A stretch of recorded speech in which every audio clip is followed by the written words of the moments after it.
విజయనగరం జిల్లా బొండపల్లి మండలం కొండకిండ గ్రామంలో గురువారం రాత్రి 10 గంటలకు పేదమజ్జి నాయుడు బాబును అతని కుమారుడు గణేష్ ఆస్తి వివాదంలో హత్య చేశాడు.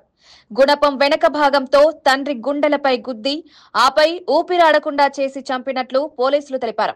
సిఐ జిఏవి రమణ, ఎస్ఐ మహేష్ సంఘటనా స్థలానికి చేరుకుని వివరాలు సేకరిస్తున్నారు. కుటుంబ సభ్యుల ఫిర్యాదు మేరకు కేసు నమోదు చేస్తామని సిఐ రమణ తెలిపారు.